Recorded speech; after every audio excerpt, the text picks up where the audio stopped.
আজকে আপনার বাড়িতে বরকত নেই কেন? আপনার বাড়িতে নামাজ নেই। আল্লাহ রসুল সাল্লাল্লাহু আলাইহি সাল্লাম হাদিস বর্ণনা করেছেন, যারা 5 ওয়াক্তের নামাজি হবে আল্লাহ তাদের রুজিতে কোনোদিন কমি দিবেন না। আল্লাহ রসুলের হাদিস, যারা আল্লাহর রাস্তায়, যারা দিনের পথে থাকবে আল্লাহ তাআলা মৃত্যুকাল পর্যন্ত তাদেরকে ইজ্জতের রুজি দান করবেন। আমার ভাই, আপনি 5 ওয়াক্তের নামাজি হন, আল্লাহ আপনার মৃত্যুকাল পর্যন্ত অভাব দিবে না, ইজ্জতের রুজি দেবেন। আল্লাহর যতগুলো আযাব আছে সব থেকে মারাত্মক আযাব হচ্ছে অভাব। যদি বলেন এটা বুঝবো কি করে, শুনেলেন, আং সান সুকি সরকার মায়ানমারে রোহিঙ্গা মুসলিমদের ওপরে অত্যাচারের বুলডোজার চালিয়েছে, বহু রোহিঙ্গা মুসলিমকে হত্যা করেছে এবং বহু মুসলিম বাংলাদেশে পালিয়ে এসছে সপরিবারে। তারা আশ্রয় শিবিরে আশ্রয় নিয়েছে। একটা মিডিয়ার সামনে তারা রোহিঙ্গাদের কয়েকটা মেয়ে মুখ ঢাকা দিয়ে বলছে, আমরা অভাবের জ্বালায়, আমরা পেটের জ্বালায়, আমরা দেহ ব্যবসা পর্যন্ত করেছি। এত অভাব, এত মারাত্মক আযাব। শুধু তাই নয়, গাজায়, ফিলিস্তিনে হাজার হাজার শিশু মারা গেছে, ৭৫,০০০ মানুষ মারা গেছে, একজনের পরিবারে সব মারা গেছে। সেই মহিলাটার কাছে 3টে শিশু আছে, আর সেই মা কি বলছে জানেন? যদি মানুষের মাংস খাওয়া জায়েজ হতো, আমি নিজের শরীরের মাংসগুলো কেটে রান্না করে আমার বাচ্চাকে খাওয়াতাম। অভাব এত বড় জিনিস। পানি নেই, বাচ্চা পানির জন্য কাতরাচ্ছে। শুনেলেন, পানির জন্য কাতরাচ্ছে। মারা দোয়া করছে। ইসরায়েলের মতো হারামের আওলাদরা পানির পাইপ পর্যন্ত বন্ধ করে দিয়েছে, পানির ব্যবস্থা পর্যন্ত বন্ধ করে দিয়েছে। আল্লাহ এত বড় কুদরতওয়ালা, মজলুমের দোয়াকে আল্লাহ কবুল করেছে। গত 1 সপ্তাহ আগে মুষলধারার বৃষ্টি, এত বৃষ্টি হয়েছে যে চারিদিকে আল্লাহ পানি জমিয়েছে। গাজার মানুষের আর পানির অভাব হয়নি। জোরে বলুন সুবহানাল্লাহ। অভাব আল্লাহর মারাত্মক। 1 বছর আগে তুরস্কে ভূমিকম্প, একটা মানুষ 10 মিনিট আগে ভূমিকম্পের কয়েকশো মিলিয়ন ডলারের মালিক, কয়েকটা বিল্ডিং এর মালিক, কিন্তু যখনই ধ্বংসস্তূপ হয়ে গেল ভূমিকম্পে, সেই লোকটার পরিবারে 5 জন বেঁচে গেছে। সেই করোড়পতি লোকটার কাছে এমন পয়সা নাই যে 2টো রুটি কিনে খাবে। সেই মানুষটা 5টা রুটির জন্য অভাবের লাইনে দাঁড়িয়েছে। তার নাম আল্লাহ। যে আল্লাহ তাআলা বললেন, তোমরা হালাল রিজক খাও, ওয়া ইউকিমুনাস সালাহ, আমি যে হালাল রিজক দিয়েছি সেখান থেকে তোমরা ব্যয় করবে। ওয়াল্লাযীনা ইউমিনুনা বিমা উনজিলা ইলাইকা ওয়া মা উনজিলা মিন ক্বাবলিক। এটা 4র্থ নম্বর। যতগুলো নবী পয়গম্বর আমি পাঠিয়েছি এরা সবাই আল্লাহর পয়গম্বর। এটার উপরে তোমরা যেন দৃঢ় বিশ্বাস রাখো। ইহুদিরা নবীজিকে গালি দিলে আমরা মুসাকে গালি দিতে পারি না, পারি। খ্রিস্টানরা আল্লাহ নবীকে গালি দিলে আমরা ঈসা মসিহকে গালি দিতে পারি না। কেন? আল্লাহ কোরআনে বলেছে, আমি যতগুলো নবী পয়গম্বর পাঠিয়েছি এরা যে আল্লাহর নবী এটা বিশ্বাস রাখতে হবে। এটাও ঈমানের অঙ্গের মধ্যে পড়ে। ওয়াবিল আখিরাতি হুম ইউকিনুন, এবং তোমরা পরকালের উপরে দৃঢ় বিশ্বাস রাখবেন। সবাই রাখবেন ইনশাআল্লাহ, যে মরণের পরে আর একটা জীবন আছে। কোরআন শুনেলেন, ওয়ামাল হায়াতুদ দুনিয়া ইল্লা মাতাউল গুরুর, এই দুনিয়া তোমাদের জন্য সম্পূর্ণ ধোঁকা। মানুষ ধোঁকার মধ্যে পড়ে আছে। ওয়া ইউকিমুনাস সালাহ ওয়া মিম্মা রাযাকনাহুম ইউনফিকুন ওয়া বিল আখিরাতি হুম ইউকিনুন। সমস্ত পৃথিবীর মানুষকে একদিন বিচারের দিনে যেতে হবে, পরকালে। এরপরে আল্লাহ পরের আয়াতে বললেন, উলাইকা আলা হুদাম মির রাব্বিহিম ওয়া উলাইকা হুমুল মুফলিহুন, তারাই একমাত্র হিদায়াতের উপরে আছে এবং তারাই একমাত্র কামিয়াব হবে। এরপর আল্লাহ বললেন, ইন্নাল্লাযীনা কাফারু সাওয়াউন আলাইহিম আনজারতাহুম আম লাম তুনজিরুহুম লা ইউমিনুন। হে আমার নবী, তুমি যত কোরআন শোনাবে শোনাও, যত দাওয়াত দিবে দাও, সকলে এক বাক্যে বলুন, হিদায়াতের মালিক কে? আরো জোরে বলুন কে?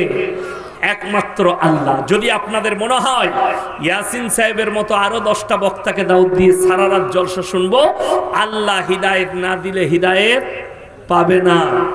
আমাদের দাওয়াতের কাজ, আমরা দাওয়াত দিয়ে যাব, বাস এইটুকুই।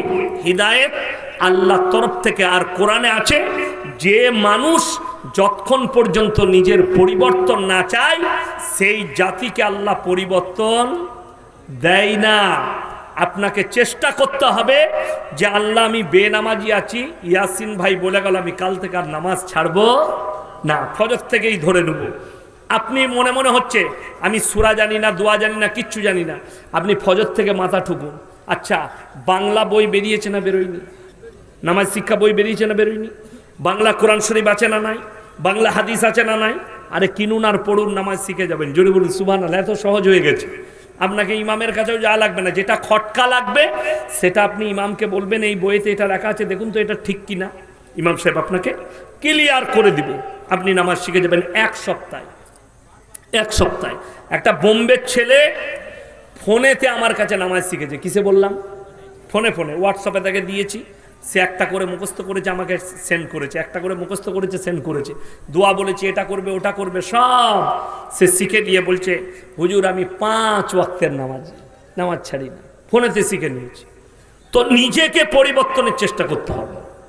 আল্লাহ তাআলা কোরআনে বললেন, হে নবী তুমি যত দাওয়াত দিবে দাও, যত কোরআন শোনাবে শোনাও, কিন্তু যারা বেঈমান কাফের নেমখারাম হবে, যারা মানার নয় তারা মেনে নিবে না। আল্লাহ রাসূল বললেন, ও আল্লাহ কেন? আল্লাহ পরের আয়াতে বলছেন কি, খাতামাল্লাহু আলা কুলুবিহিম, কুলুব মানে হচ্ছে হৃদয়, তাদের হৃদয়েতে তালা মারা গেছে। তারা এত পাপ করেছে, এত অন্যায় করেছে, তাদের দিলেতে পাথর হয়ে গেছে, তাদের দিলকে আল্লাহ তালা মেরেছে। খাতামাল্লাহু আলা কুলুবিহিম ওয়া আলা সামিহিম, আর তাদের কানেতে মোহর মারা গেছে, তাদের কানে আল্লাহ মোহর মেরে দিয়েছে। খাতামাল্লাহু আলা কুলুবিহিম ওয়া আলা সামিহিম ওয়া আলা আবসারিহিম গিশাওয়া ওয়া লাহুম আযাবুন আযীম, তাদের চোখেতে পর্দা পড়ে গেছে, লজ্জা শরমের মাথা খেয়েছে, তারা আর আল্লাহর রাস্তায় ফিরবে না। এরপরে আরেকটা পয়েন্ট শুনেলেন আমার ভাই, ওয়ালাউ আন্নানা নাযালনা ইলাইহিমুল মালায়েকা ওয়া কাল্লামাহুমুল মাউতা ওয়া হাশারনা আলাইহিম কুল্লা শাইইন কুবুলা মা কানু লিউমিনু ইল্লা আইয়াশা আল্লাহ ওয়ালাকিন্না আকতারাহুম ইয়াজহালুন। হে আমার বিশ্বনবী বলো, ওয়ালাউ আন্নানা নাযালনা ইলাইহিমুল মালায়েকা, মালায়েকা মানে হচ্ছে ফেরেশতা। মালায়েকা মানে কি? ফেরেশতা। আমি আল্লাহ যদি এদের কাছে ফেরেশতা পাঠাই, ওয়া কাল্লামাহুমুল মাউতা, আর যারা মারা গেছে তারা যদি কবর থেকে উঠে যায় আর বলে আল্লাহ কবরে যা আযাব রেখেছে, আল্লাহ কিয়ামতের দিনে তোমাদের জন্য জাহান্নাম মারাত্মকভাবে প্রস্তুত করেছে, এই ফেরেশতারা যদি বলে, যারা মারা গেছে তোমাদের পূর্বপুরুষ, তারা যদি কবর থেকে উঠে এসে বলে হে আমার নবী, তারপরেও যারা বেঈমান কাফের হবে, মানার নয়, তারা কখনো মেনে নিবে না। তসলিমা নাসরিনের মতো হারামের আওলাদকে যতই দাওয়াত দাও, দাওয়াত পাবে না, আল্লাহ কবুল করবে না। কেন? তার দিলেতে আল্লাহ মোহর মেরে দিয়েছে। নাজিয়া ইলাই খান এই হারামের আওলাদ আর হিদায়েত পাবে না। কেন?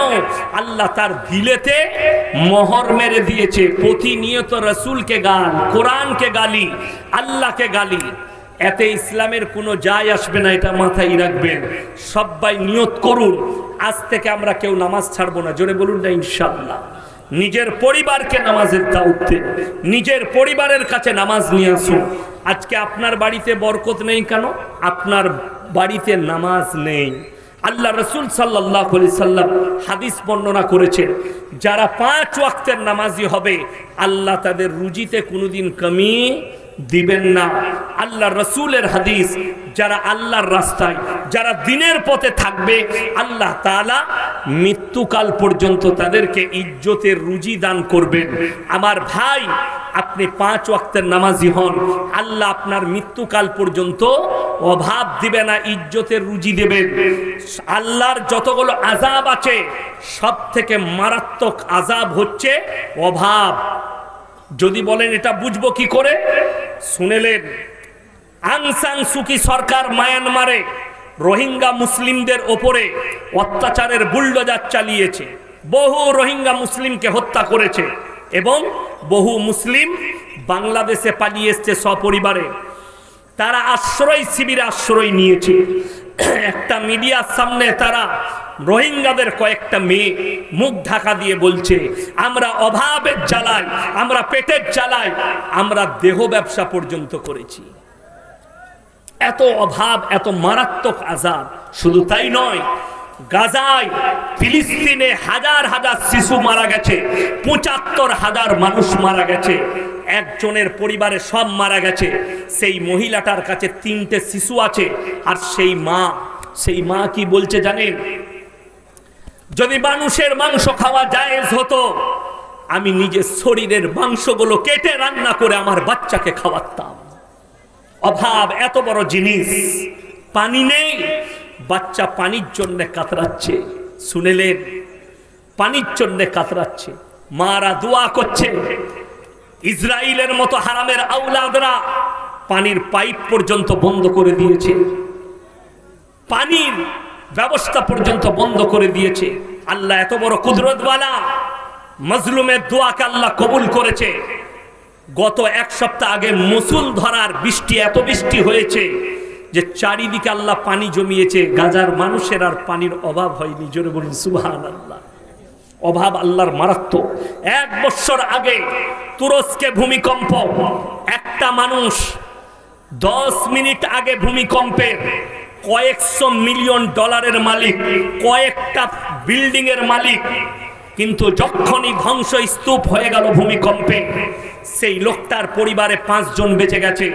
সেই করোড়পতি লোকটার কাছে এমন পয়সা নাই যে 2টো রুটি কিনে খাবে। সেই মানুষটা 5টা রুটির জন্য অভাবে লাইনে দাঁড়িয়েছে। তার নাম আল্লাহ। জেনে রেখে দিবেন, আপনি ডাল দিয়ে ভাত খাচ্ছেন, বাড়িতে আলু সানার ডাল দিয়ে ভাত খেয়েছেন, আল্লাহ শুকর আদায় করুন। আল্লাহ তুমি হালাল রুজি দিয়েছো। অভাব যাদের কাছে আছে তাদেরকে জিজ্ঞেস করো, অভাব আল্লাহর কত বড় আযাব। যাদের কাছে খাবার নেই তাদেরকে জিজ্ঞেস করো। আমার একজন উস্তাদে মাহতারাম উত্তরপ্রদেশের, তিনি মায়ানমার কয়েকবার সফর করেছেন। আমি জিজ্ঞেস করলাম, হযরত आप तो म्यांमार गए हैं, रोहिंगा वालों के साथ ऐसे हालत कैसे हुई? তিনি কি বললেন জানেন উত্তরে? बोले मैं कई मरतबा सफर किया, वहां पर मदरसा भी एक था, और मैंने जब गया तो उन लोगों से पूछा कि उनका हालत ऐसे थे कि वो ना नमाज पढ़ते थे, ना रोजा रखते थे, दारू पीते थे, उनका चलना फिरना जंगली की तरह था, जंगल के लोगों की तरह था। इसीलिए अल्लाह का अजाब आई।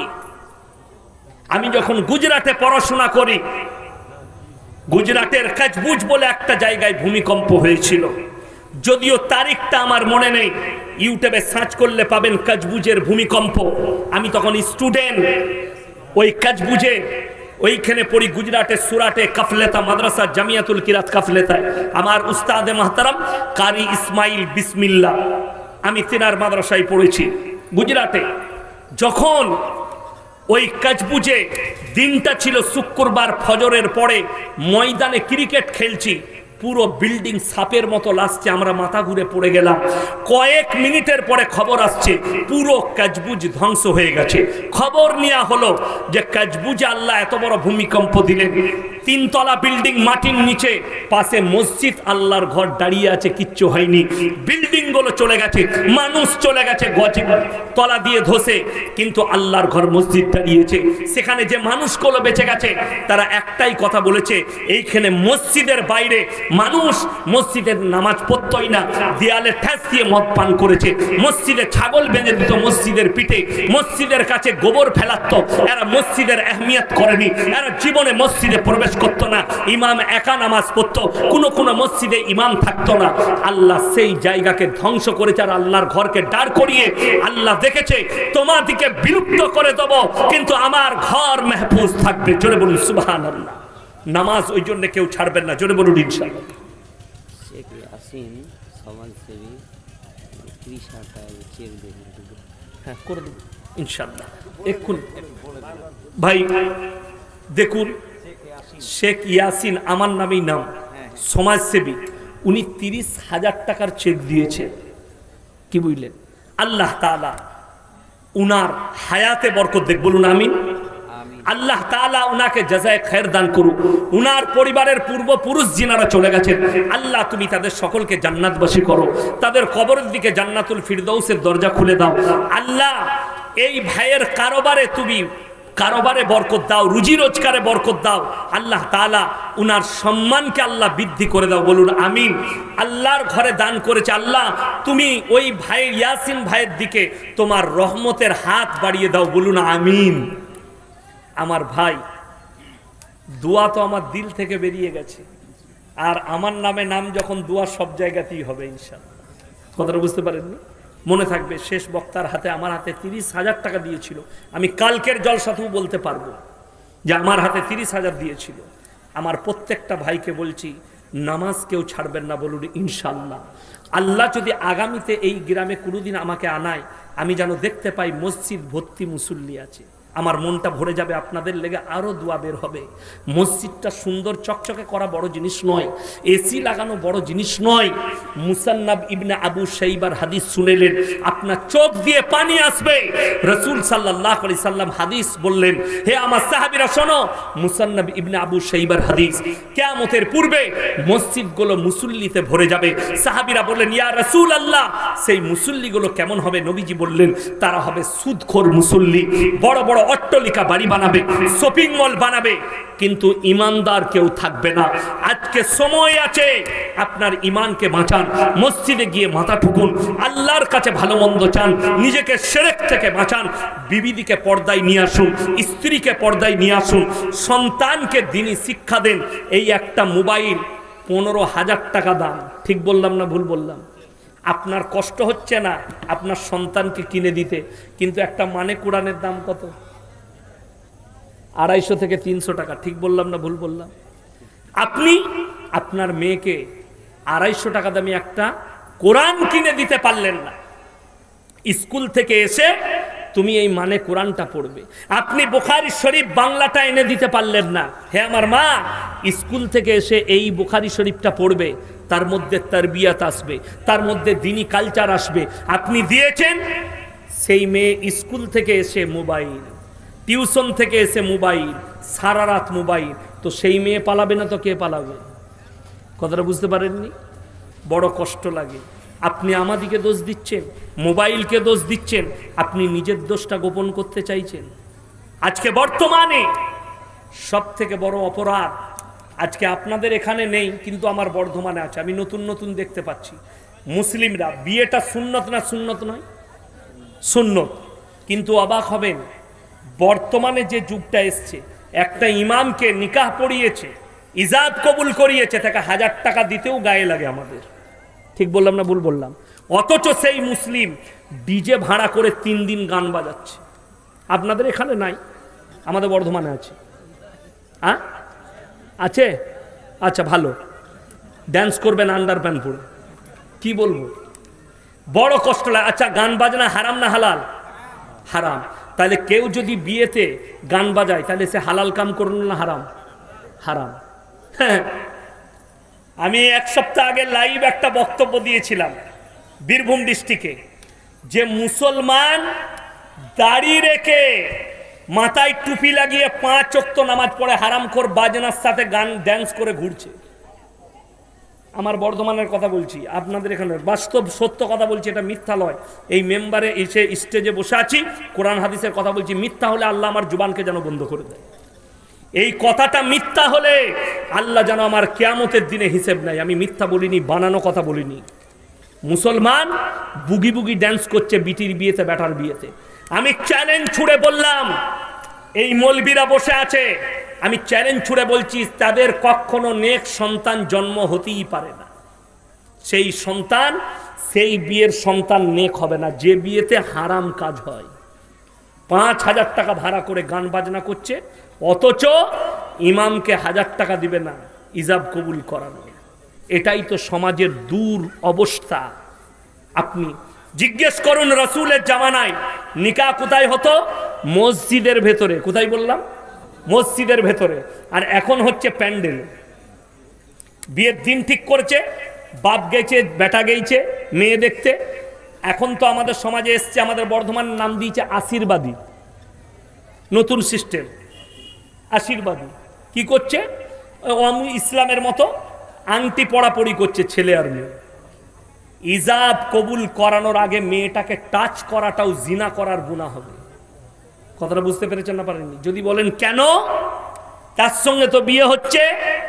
ইজাব কবুল করানোর আগে বিয়ের দিনে বিয়ে ভেঙে যায়। ঠিক বললাম না ভুল বললাম? যদি বলেন প্রমাণ, তো মোবাইল খুলে নেন। আমার বর্ধমান জেলার কথা বলছে, বিয়ে ঘরে মুসলমানরা গোশত নিয়ে মারামারি করেছে, খাওয়া নিয়ে দিয়ে বিয়ে ভেঙেছে। আপনারা হাসছেন, সত্য ঘটনা, এটা মিথ্যা নয়। বাংলাদেশের ঘটনা, 1 সপ্তাহ আগেকার।